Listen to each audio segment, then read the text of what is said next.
The Luna will surrender her royal seal. The words fell from the Alpha King's lips like a death sentence. Not because they declared Elwyn Ravenglen guilty, because they declared something far worse, that her husband no longer trusted her. Silence swallowed the royal judgment hall. Hundreds of nobles, alphas, ministers, and elders sat frozen beneath the towering stained-glass windows of the ancient chamber. Above them, banners bearing the silver wolf of House Dreadmore hung motionless, while the sacred moonfire brazier burned at the center of the hall, a flame said to dim whenever injustice was committed. Today, its light flickered. Luna Elwyn stood alone before the royal council. She wore no armor, no jewels beyond the simple silver chain holding the Luna seal around her neck.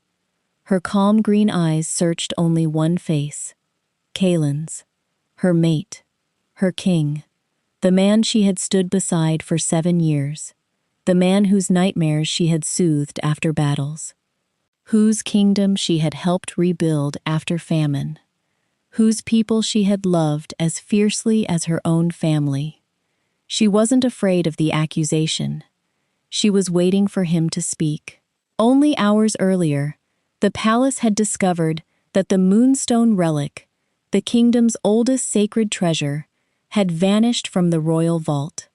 Royal guards searched every wing of the palace. Then, shockingly, the relic had been found inside a chest in the Luna wing. Lady Celeste Voss stepped forward, dressed in elegant crimson robes that marked her as the king's chief advisor. Her voice was measured, respectful, almost sympathetic. "Your Majesty," she said, bowing her head, "the evidence leaves us with only one conclusion." Whispers swept through the chamber. The relic was discovered among the Luna's private belongings. No servant entered the chamber without permission. The palace guards confirmed it. Another noble lowered his voice. "This is treason." Elwyn barely heard them. Her eyes never left Kaelin. He looked exhausted. Dark circles shadowed his eyes, after 3 sleepless nights of searching for the missing relic. When their gazes met, she offered him a small, reassuring smile. She expected him to say exactly what he always had whenever doubt surrounded her. "Search again. There must be another explanation. My Luna would never betray this kingdom."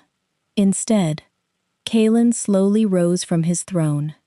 The hall became perfectly still. His jaw tightened. "Until the investigation is complete," he paused. "The Luna will surrender her royal seal." The words echoed against the stone walls. Someone gasped. An elder quietly closed his eyes. Elwyn felt the world grow strangely quiet. Not because she had been accused. Accusations could be disproven. Evidence could be fabricated. But trust revealed itself in moments like these. She looked into her husband's eyes one last time, searching, hoping, waiting for him to stop the judgment. He didn't. Lady Celeste lowered her gaze, carefully hiding the satisfaction flickering across her face.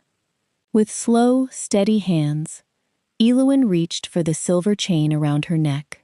The Luna seal had been passed from queen to queen for generations. It represented more than authority.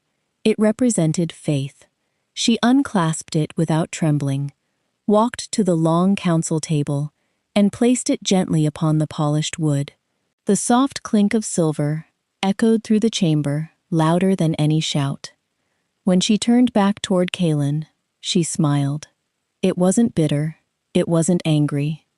It was the quiet smile of someone who had just understood a painful truth. "I understand," she said softly. She bowed, not to the council, not to the nobles, only to the crown she had once been proud to serve. Then she turned and walked toward the great doors. No tears fell. No desperate pleas followed. She never once proclaimed her innocence. The silence she left behind unsettled the room far more than any argument could have. As the doors closed behind her, the oldest elder in the kingdom rose slowly to his feet. His weathered voice barely rose above a whisper. "Your Majesty?" Kaelin looked at him. The elder's eyes were filled with sorrow. "You should have been afraid the moment your Luna stopped trying to defend herself."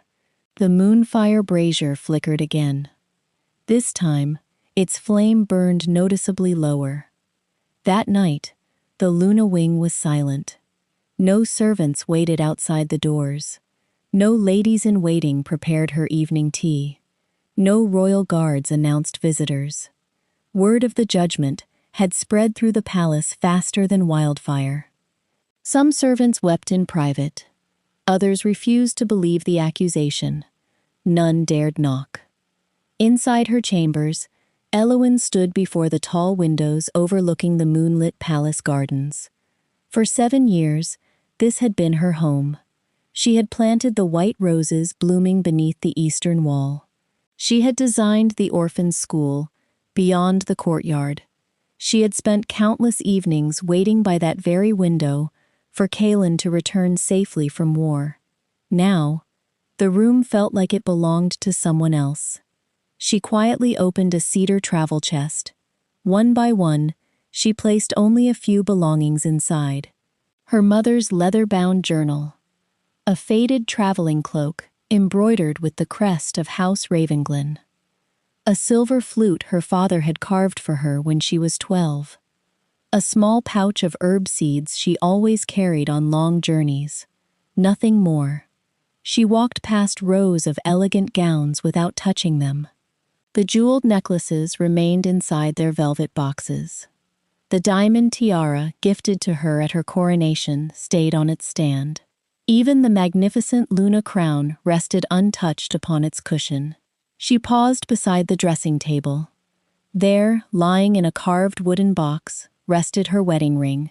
Kaelin had slipped it onto her finger beneath the moon temple on the day they had vowed never to face the world alone. Slowly, she removed it.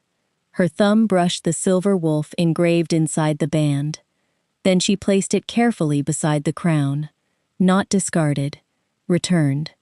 A quiet knock interrupted the silence. "Your Majesty?" It was Mira, her oldest lady's maid. Eowyn opened the door. The young woman immediately burst into tears. "My queen, I know you didn't do it." Eowyn gently embraced her. "I know. They'll discover the truth. They will." "Then you'll stay?" Eowyn was silent for a long moment. Finally, she smiled sadly. "The truth can clear a name." She rested a gentle hand against Mira's cheek. "But it cannot rebuild broken trust." Mira began crying even harder. Before dawn, Eowyn walked one final time through the Luna wing. She paused outside the nursery she had once hoped would one day hold children. It remained empty. Then she entered Kaelin's study. His desk was exactly as he had left it. Stacks of council reports, maps covered in notes, the half-finished letter he had been writing before the accusation. She placed a single folded page in the center of the desk. It contained only one sentence. "Trust is the only crown that cannot be returned once it's broken." She signed nothing. She didn't need to. The handwriting was unmistakably hers. As the palace bells announced the first light of dawn, a lone traveler, wrapped in a gray cloak, quietly passed through the servants' gate. No escort, no carriage, no royal farewell. Only a woman walking toward a future no one else could imagine. By sunrise, the Luna wing stood empty. 3 days later, the truth exploded across the kingdom. Lady Celeste Voss confessed everything. The stolen moonstone relic had never been hidden in the Luna wing. She had planted it there herself, bribed 2 palace guards, forged official records, manipulated witnesses, all to force Eowyn from the throne and secure greater influence over the king. The royal judgment hall erupted into outrage. Celeste was arrested before the entire court. Kaelin stood frozen as the confession echoed through the chamber. His hands trembled. He didn't hear the sentence being passed. He heard only Elowin's final words. Trust is the only crown that cannot be returned once it's broken. He ran, straight to the Luna Wing. The rooms were spotless. The wardrobe stood empty. The crown remained. The wedding ring rested beside it. His knees nearly gave way. Find her, he whispered, then louder. Search every village, every border, every mountain pass. Bring my Luna home. The royal guard searched for weeks, then months, then years. But it was as though Elowin Ravenglen had vanished from the face of the earth. 5 years passed. The kingdom healed. The Alpha King never did. Caelan Dreadmore became quieter with each passing season. He no longer rushed through council meetings. He no longer accepted accusations without proof. Every case brought before the Royal Judgment Hall was investigated twice, sometimes 3 times. Whenever impatient nobles complained, he answered with the same words. A throne loses nothing by waiting for the truth. Only a handful of people knew why. The Luna Wing remained exactly as Elowin had left it. No one lived there. Fresh flowers appeared in the windows every week. The servants knew better than to ask who placed them there. Meanwhile, stories began drifting across the northern borders. At first, they sounded like ordinary travelers' tales. A kingdom beyond the Silver Mountains has become the richest in the east. They say no child goes hungry there. The roads are safer than royal highways. Even rival packs trade peacefully. The merchants always ended with the same observation. It's because of their queen. No one seemed certain where she had come from, only that she ruled beside King Aurelius Valemont. Some called her a political genius. Others praised her compassion. Farmers claimed she walked among the villages without royal guards. Children supposedly ran to greet her, instead of hiding behind their parents. They called her Queen Elira. One evening, Caelan listened absently as his ministers discussed trade agreements. The Valemont kingdom has doubled its harvests in 5 years. Their orphanages are funded entirely by the crown. The neighboring realms are requesting alliances. A younger minister smiled. They say Queen Elira personally visits every village before winter. Another laughed. Perhaps we should borrow her. A faint smile crossed Caelan's face. If only good rulers could be borrowed. The room fell quiet. A week later, an invitation arrived bearing the golden wolf crest of the Valemont kingdom. King Aurelius proposed a historic peace summit. For decades, their kingdoms had remained cautious neighbors. Now, Aurelius wished to establish permanent trade and military cooperation. Every advisor urged Caelan to accept. He agreed, not because he expected anything remarkable, simply because peace mattered more than pride. 10 days later, the royal carriage crossed the Silver Mountains. Caelan looked out the window as prosperous villages passed by. Children laughed outside newly built schools. Markets overflowed with grain, despite the harsh season.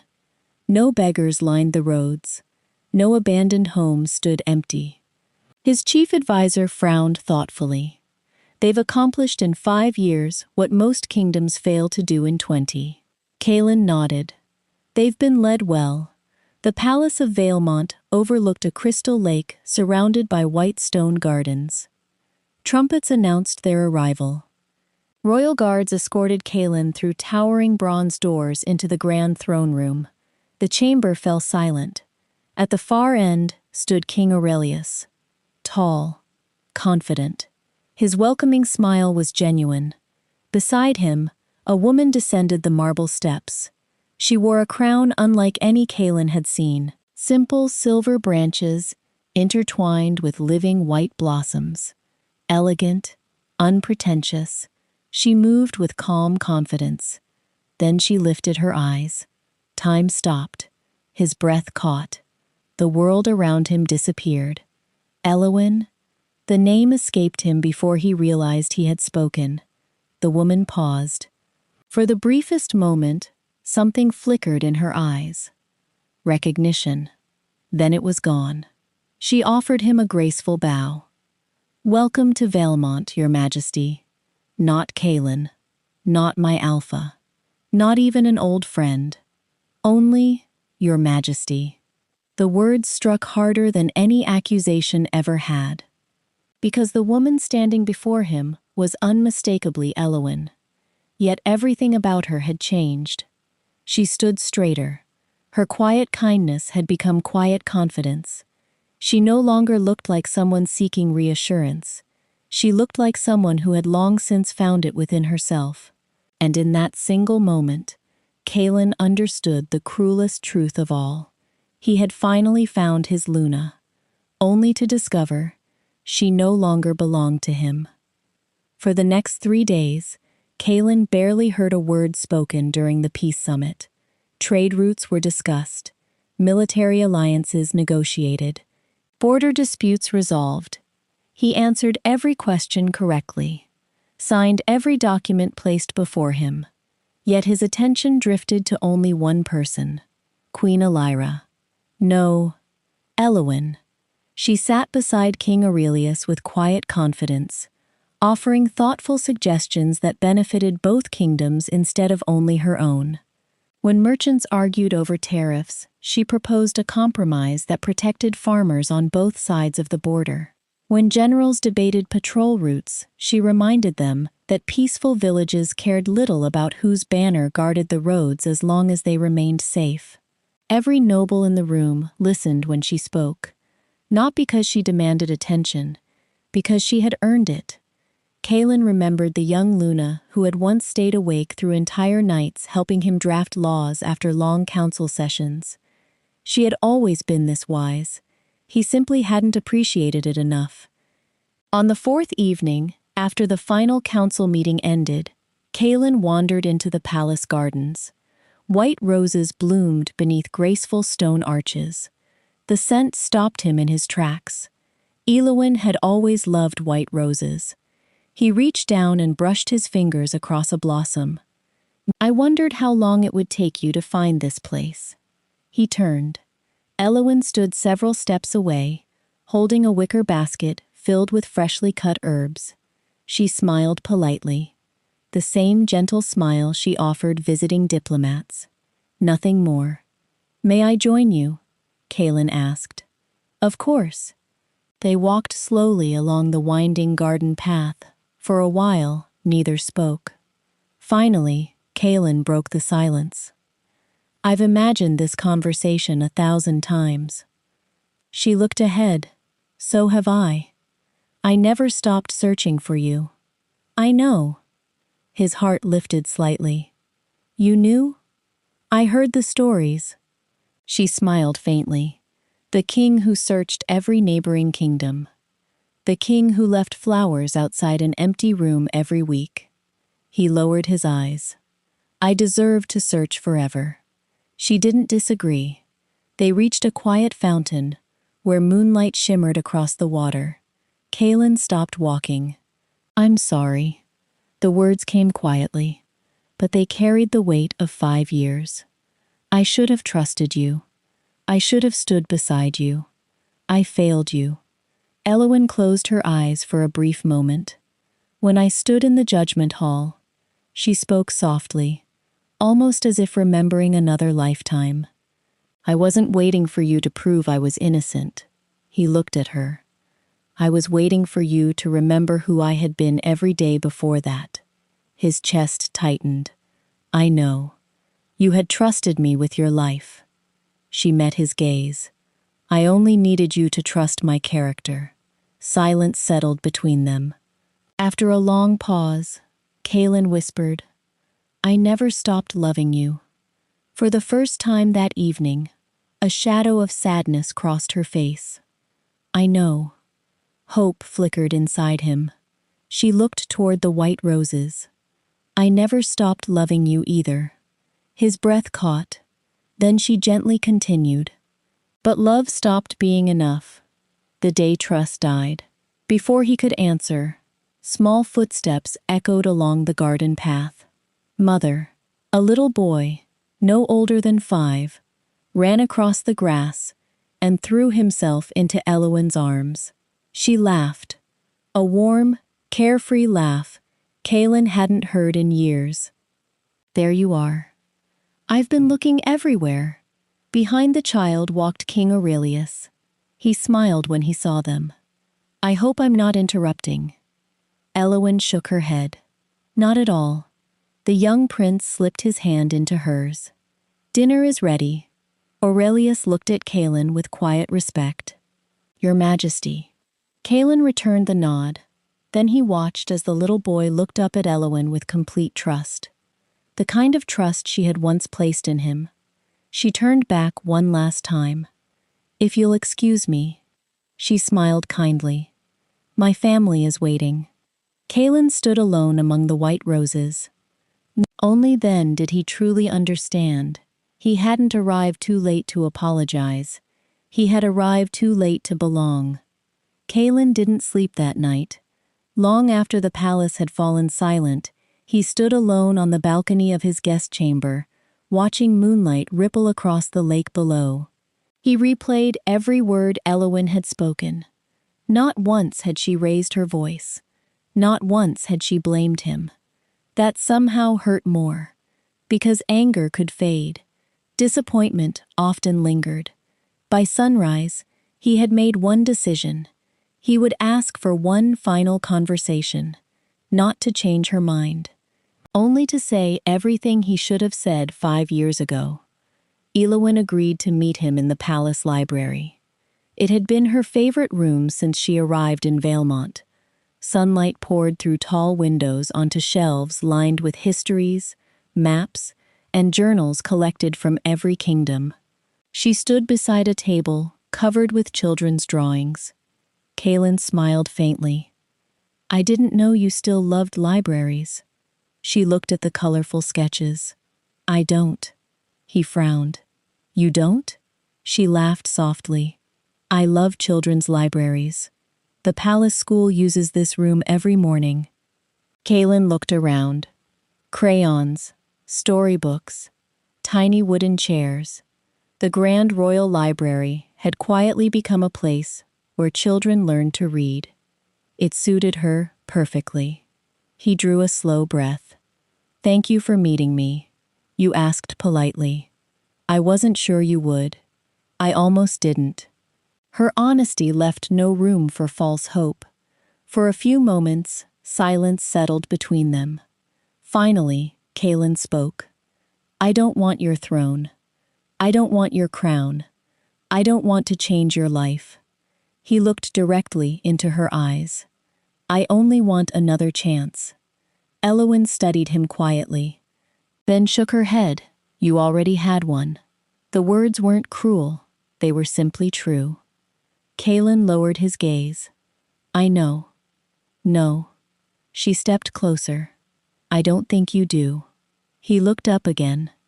When everyone in the judgment hall believed I had stolen the moonstone, I wasn't waiting for the guards to find the real thief. I wasn't waiting for the council to clear my name. Her voice remained calm. I was waiting for my husband. The sentence struck harder than anything he had heard in years. She continued. I didn't need a better investigation. I needed one person to look at me and say, she held his gaze. I know her. She would never do this. A painful silence filled the library. Kaelin's hands trembled. I thought, he stopped himself. No. He shook his head. I didn't think. I doubted. She nodded gently.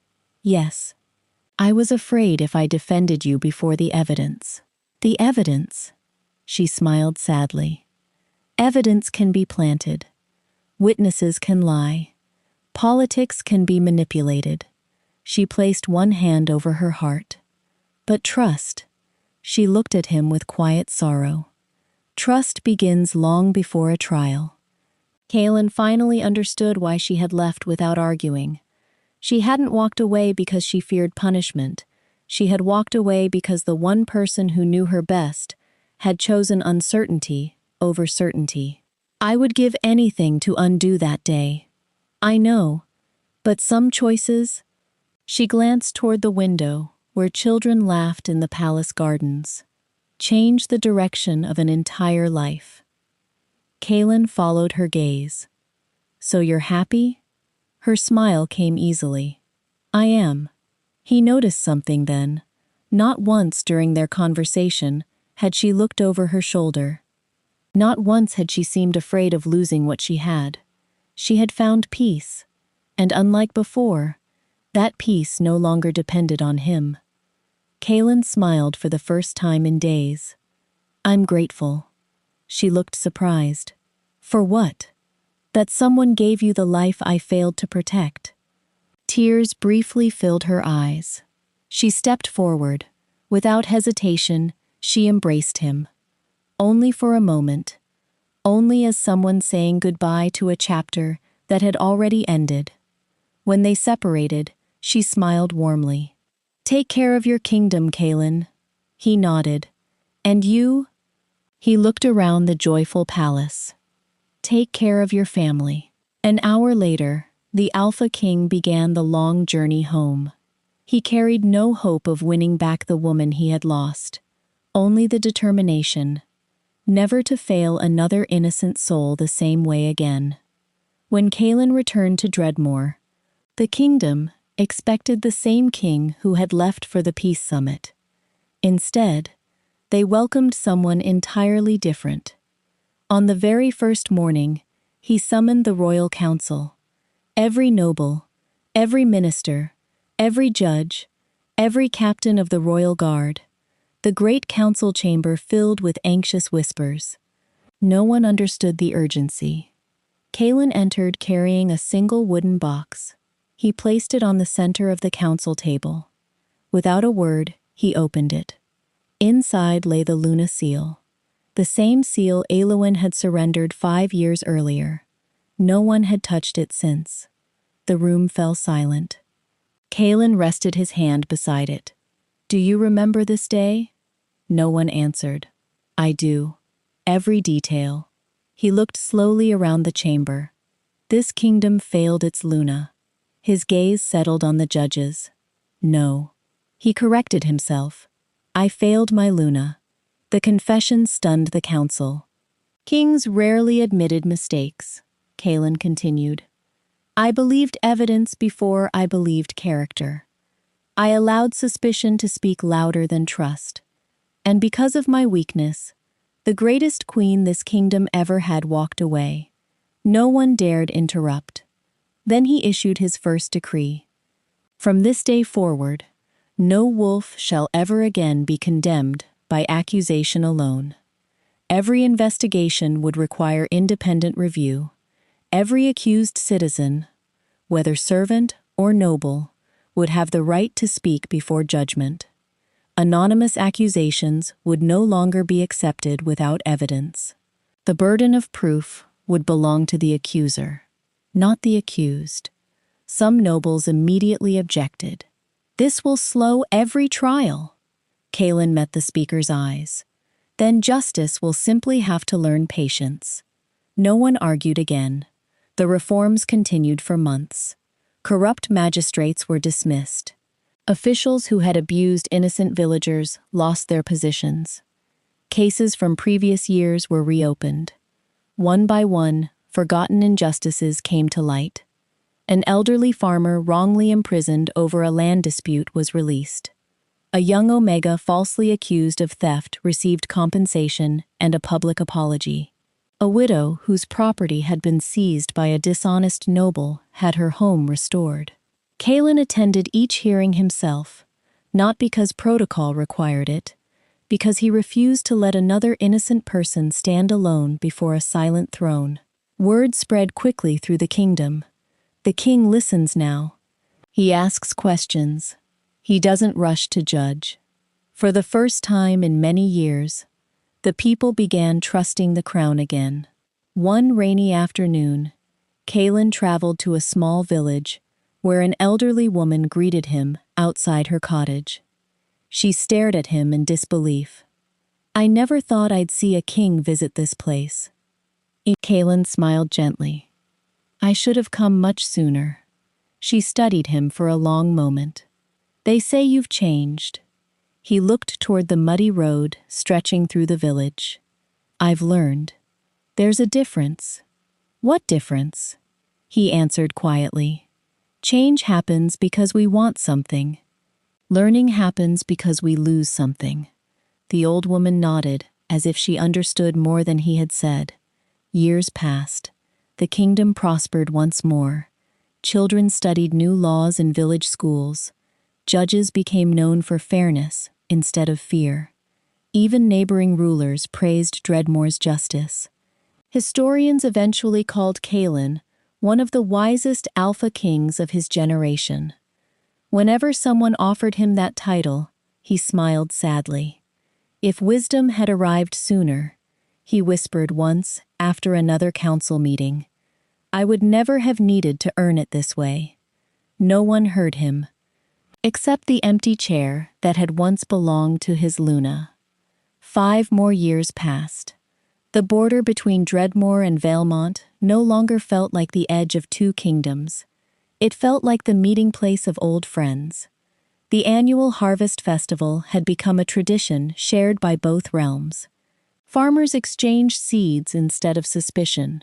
Merchants traded goods without fear of heavy tariffs. Children from both kingdoms played together, too young to remember the years when their parents had viewed one another as rivals. Colorful banners stretched across the festival grounds. Music drifted through the crisp autumn air. Long wooden tables overflowed with fresh bread, roasted meats, honey cakes, and baskets of apples gathered from both kingdoms' orchards. Kaelin walked through the celebration without the usual royal escort. He preferred it that way. People greeted him warmly, but they no longer bowed in fear. They smiled. He had spent the last decade earning that smile. Across the courtyard, laughter caught his attention. He turned. Elowyn stood beneath an ancient oak tree. King Aurelius was helping 2 young princes hang lanterns from the branches, while a little girl stubbornly insisted she could reach the highest one herself. Careful, Elowyn laughed, lifting her daughter into her arms. There. The little girl proudly tied the ribbon around the lantern. I did it. You certainly did, Aurelius said, kissing the top of her head. The children burst into laughter as they ran toward a nearby apple orchard. Kaelin watched quietly. Years ago, the sight might have shattered him. Now, it filled him with something unexpected, relief. She had the family she once dreamed of, the happiness he had failed to protect. His chief advisor approached quietly. Your Majesty? Kaelin smiled without taking his eyes off the distant family. She looks happy. She does. You don't seem troubled. Kaelin shook his head. For a long time, I confused regret with love. The advisor frowned thoughtfully. I don't understand. I kept wishing for another chance. He looked toward the children racing through the falling leaves. But another chance for whom? Me. Not her. He let out a slow breath. Loving someone means wanting their happiness, even when that happiness no longer includes you. The advisor bowed his head. I believe you've finally found peace. I think so. As evening settled over the festival, musicians gathered near the central bonfire. Families danced. Children roasted chestnuts over glowing coals.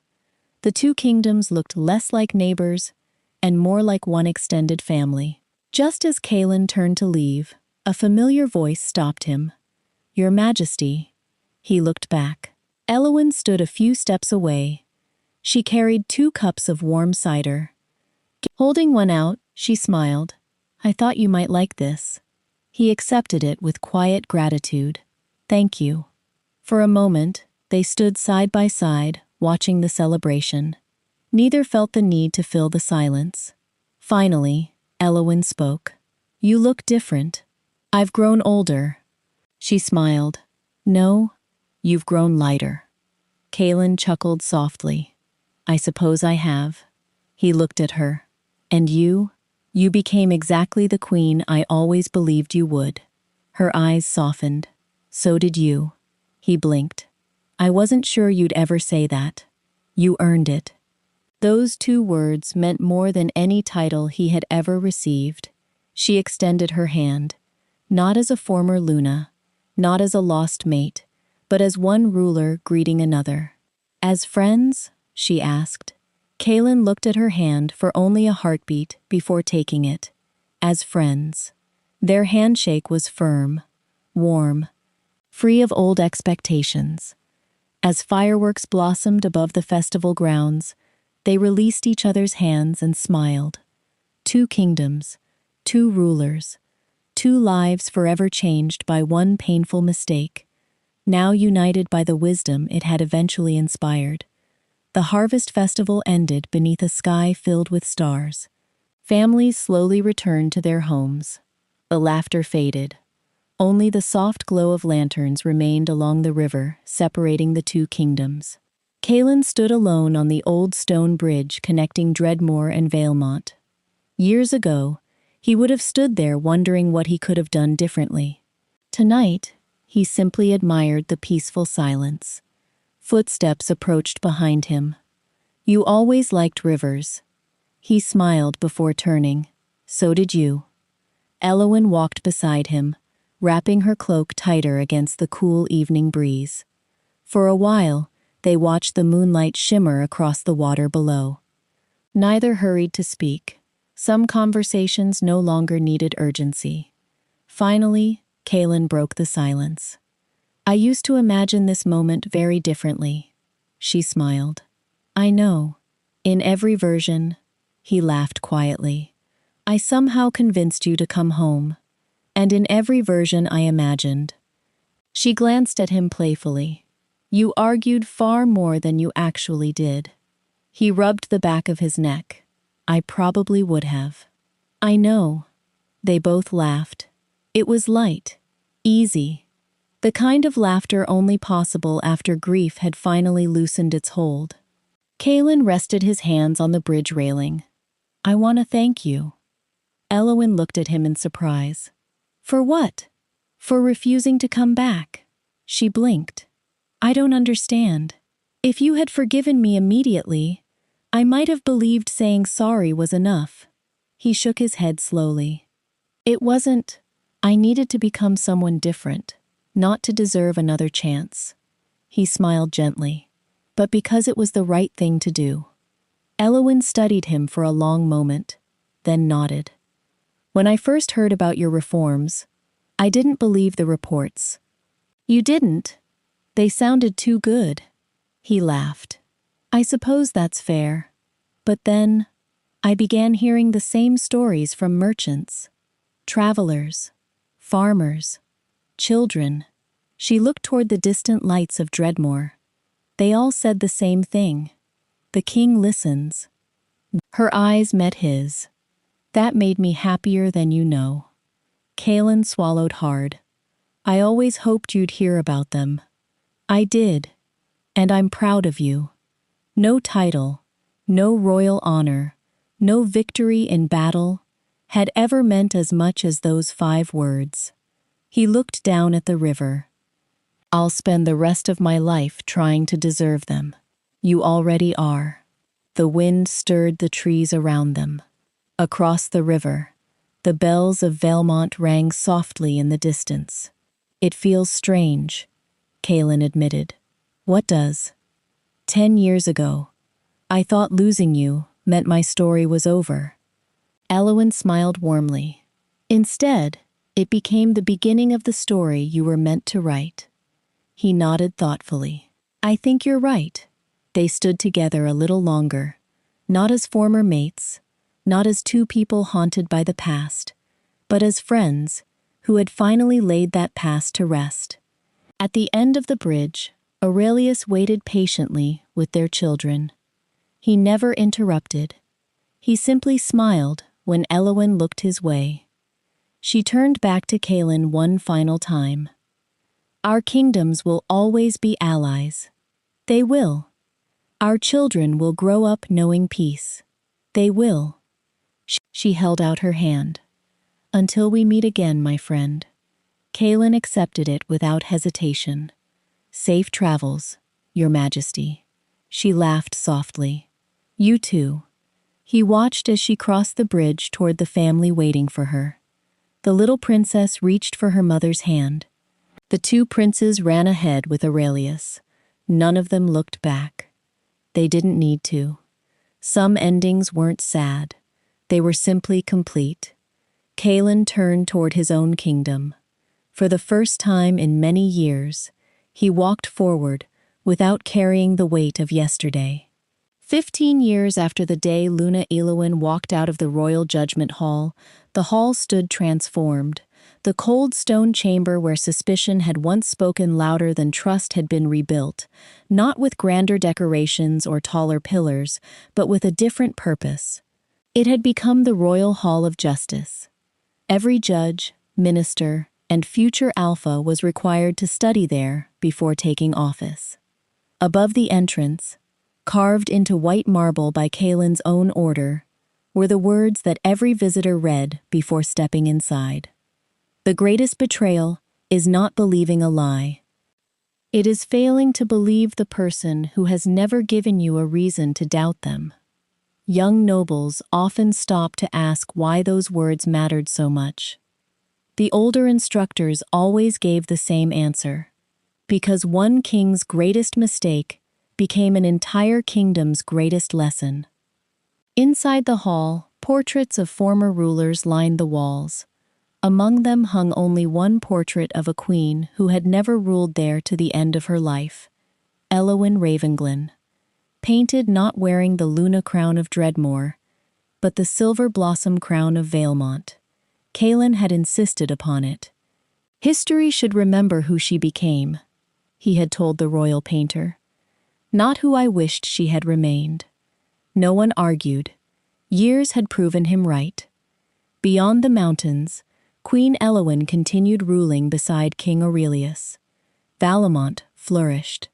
Hospitals welcomed rich and poor alike. Schools stood in every province.